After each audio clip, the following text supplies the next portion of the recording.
Russkij mir. What does it mean?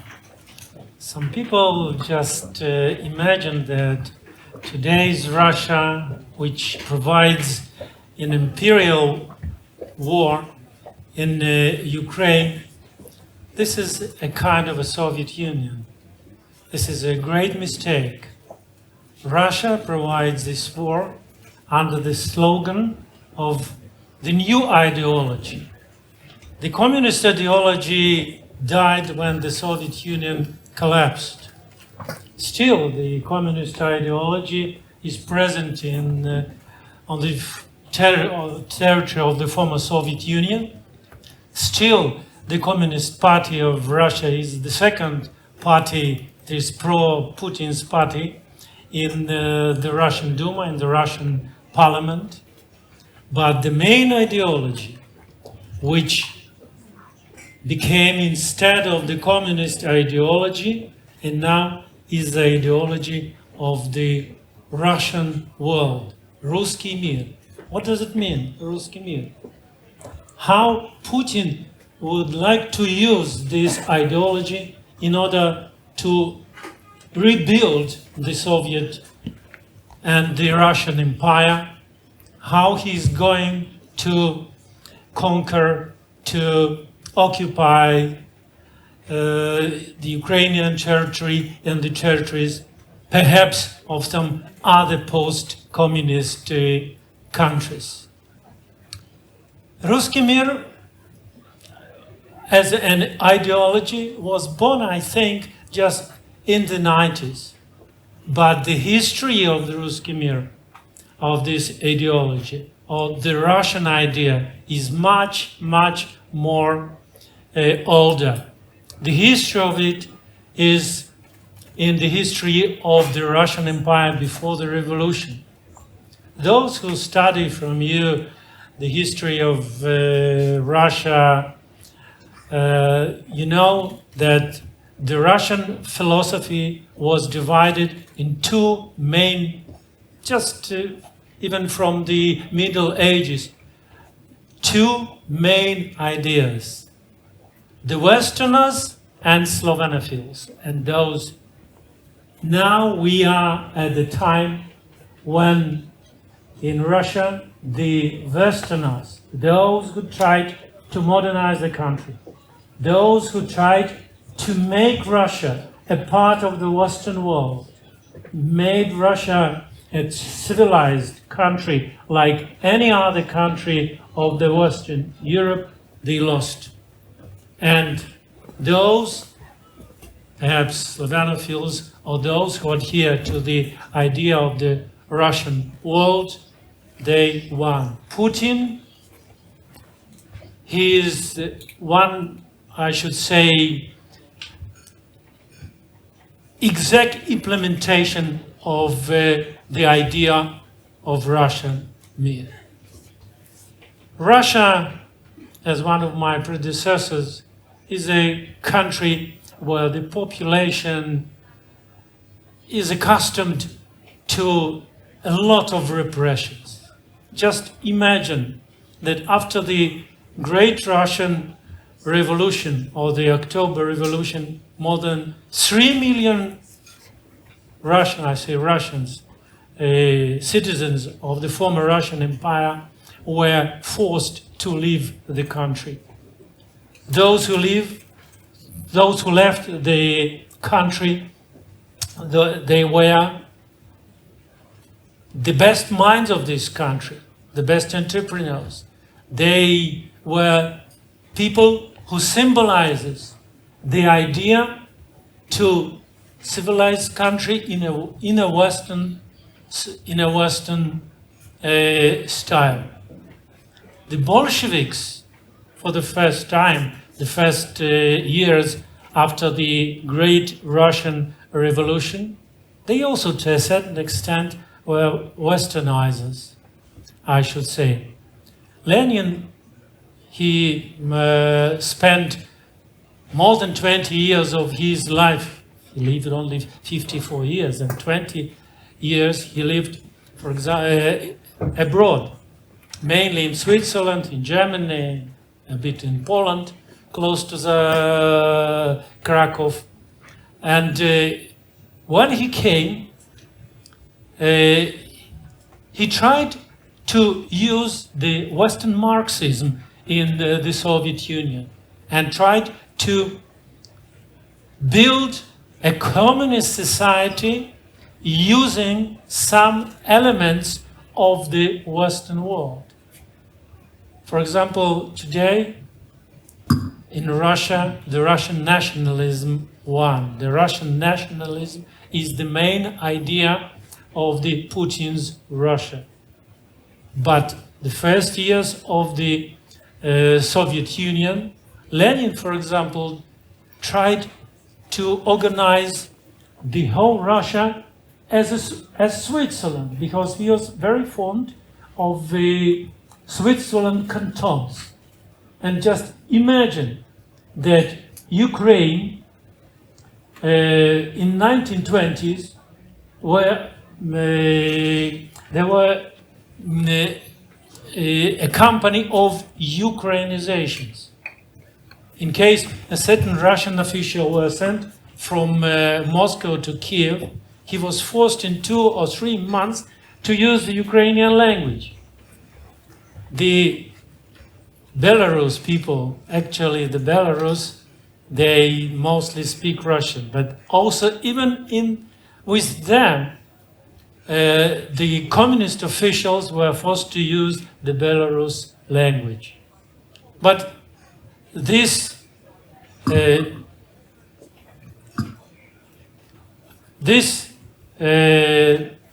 policy was not a very long one. Stalin started to repress different nationalities. Stalin once said that the real communist has no nationality. Real communist has no nationality.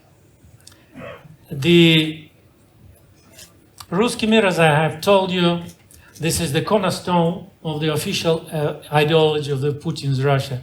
I thought for the first time that it must revolve by itself, but now I see that I must put this. I'm sorry, that's why.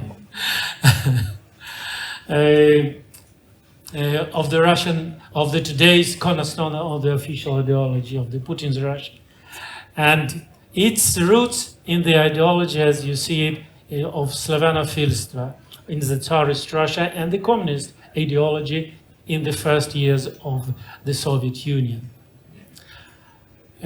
From the beginning, in the 90s, it looked like the ideology of Russian Mir was only to unite different nationalities, different Russian speakers, which were in different countries. You must know that after this policy of Ukrainization, of Belarusification and so on, came the policy of repressions of different nationalities. And for example, there was a policy of so-called punished people.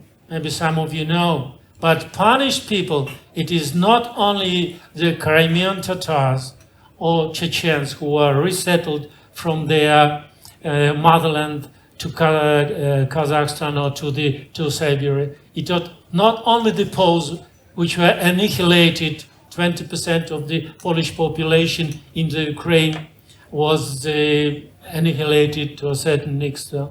It was not only different Caucasian nationalities. One Russian scientist decided to count how many nationalities were repressed in the Soviet Union. Just imagine how many nationalities. More than 60 nationalities, more than 150 nationalities live in this country. I shall tell you one very interesting story. Silvio Berlusconi, who is an adherent of the Putin's policy and who won the elections in Italy now, he visited Crimea.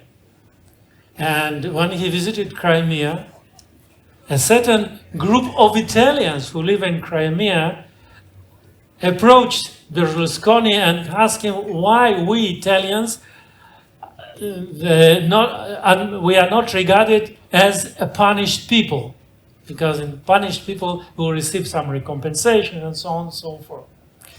And actually, that's why. That's right. The Italians living in Crimea after the Second World War were resettled, but from Crimea were resettled Crimean Tatars, Armenians living in Crimea, were oppressed Bulgarians living in that area. Many. So more than 60 nationalities, to a certain extent, we can say that they are punished to a certain extent people. The policy of regarding that the main aim of the Communist Party is to help every nationality to feel, to be proud of itself, to cultivate their language, to develop their culture. It stopped, I think, after the Second World War, and instead of it, during Khrushchev and later Brezhnev time, there came a theory of the one Soviet nation. And that is why in the Soviet Union, many Russians were settled in national areas.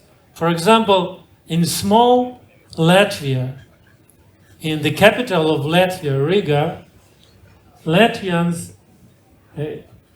constitute only 1/3 of the population. In the whole republic, Russian-speaking population constitute 50% of the population. In Belarus, only 2% of the population spoke their own language. Ukraine, which now fights this war, had the Russian population, not Russian-speaking, but Russian population, almost 10 million. So, all in all, in different republics, Kazakhstan, some areas were dominant with Russian population. So, after the collapse of the Soviet Union, more than 30 million Russians lived all over the former Soviet Union. And at the beginning, the idea was simply to unite, to revive the culture. But later, and this is Alexander Dugin. Who is Alexander Dugin? You heard about him because there was an assassination on him. His daughter was killed. The Russian propaganda says that it is Ukrainians who killed this young woman. But up to now, the situation is not clear. I think that 90% of Russians didn't know who is Dugin. Now, Dugin is known to everyone. Dugin is a Moscow professor. Whether there's a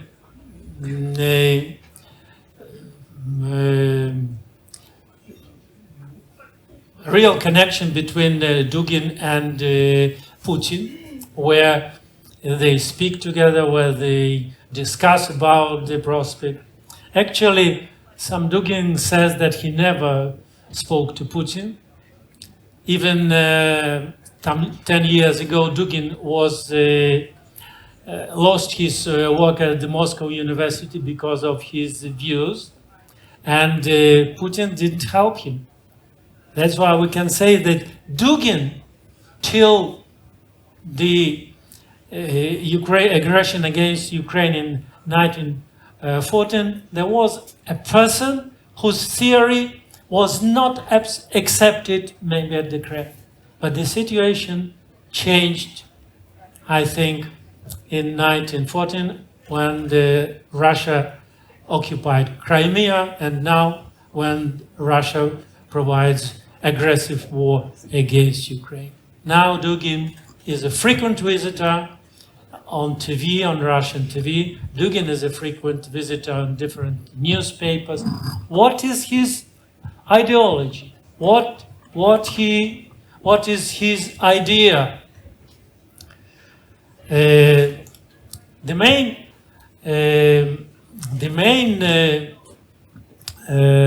essence of his ideology is that the Russian ethnos is considered the most important Eurasian ethnos, which must fulfill the civilization mission of restoring a Eurasian empire that will occupy the bulk of the continent.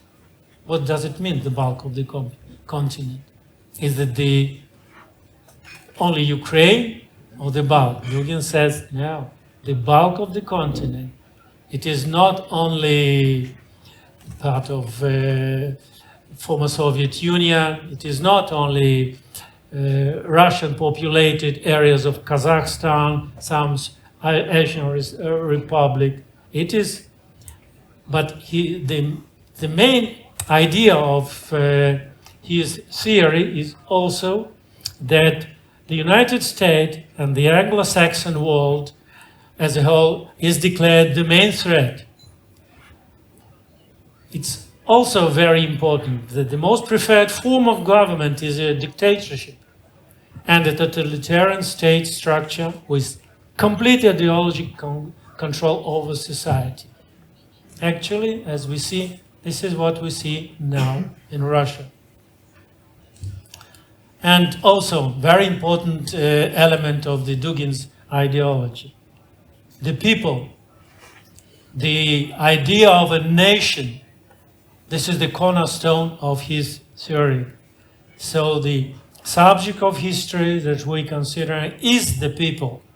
Types of statehood, economic mechanism, cultural models, ideological superstructures are subordinated to the people. The constant value, alive for long centuries and over vast expanses, is the people. And I would like to ask you, don't you remember whose theory is that the people is the main? This is Hitler's ideology. That's why Dugin's ideology, his theory, is very close connected with fascism. It is not Ukraine, as Russian propaganda say that we are coming to Ukraine in order to denazify Ukraine, in order to eradicate fascists in Ukraine. But Dugin's ideology, who's now actually is the main the ideologies of Kremlin.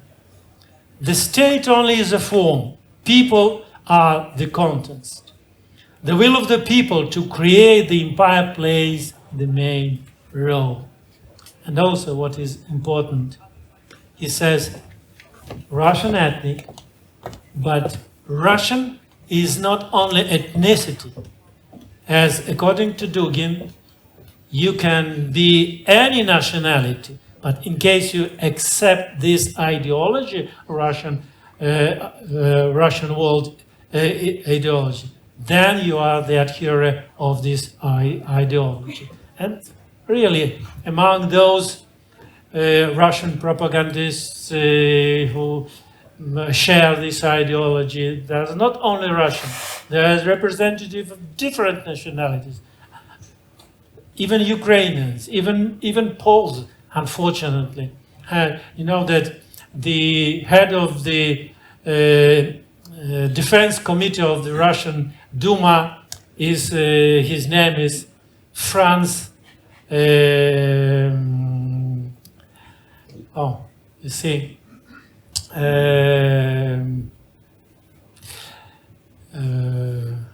just a moment, I just remember. But he is a Pole from the Grodno region. Grodno region, this is the only territory of Belarus where Poles are in the majority. The predecessor, to a certain extent, of Dugin's ideology was Alexander Solzhenitsyn. It's rather strange. Alexander Solzhenitsyn, the greatest anti-communist, the author of Archipelago Gulag, and we can say that he is a predecessor. But during Perestroika, he was one of the first who, on the pages of Literaturная Gazeta, he was still in exile, published an article, How to Rebuild Russia, как нам перестроить Россию. And there, he for the first time put the idea that Russia must unite together Ukraine, Belarus, and a part of Kazakhstan. And as you know, later Solzhenitsyn returned to Russia, in spite of the fact that he was just a very hard anti-communist. He became one of the main Russian nationalists. And I should say that Putin, to a certain extent, is an adherent of Solzhenitsyn ideology. In case the ideas of Dugin, to a certain extent, are regarded at the Kremlin as extreme ideas, then the ideas of Alexander Solzhenitsyn as absolutely accepted at the Kremlin. In his work, How to Rebuild Russia, and some other works, he put forward the idea of Russkij Mir, which consists of Russians, Ukrainians, Belarusians, and the Russian-speaking population of the former Soviet Union. Why the Ukraine? The main idea to rebuild this, that Ukraine has very, I should say, Russian speakers, as you see. And this is potential, as can say, for Putin's new state, for Putin's aggression. This is Ukraine, as you know, is a very the biggest country after Russia in Europe, with a huge population. But now, after the Russian aggression, after the immigration, the population of Ukraine is decreased dramatically. And I have told you about the idea why Putin started his aggression. Because Ukraine potentially is one of the richest countries in Europe. I will not just cite all this which has Ukraine now. Just imagine, in case there's no aggression, in case Russia will leave Ukraine to be in peace, and in case you permit Ukraine to develop itself, then you see how Ukraine could prosper. This is all things the Ukrainians can have. Actually, potentially, this is one of the richest countries in Europe.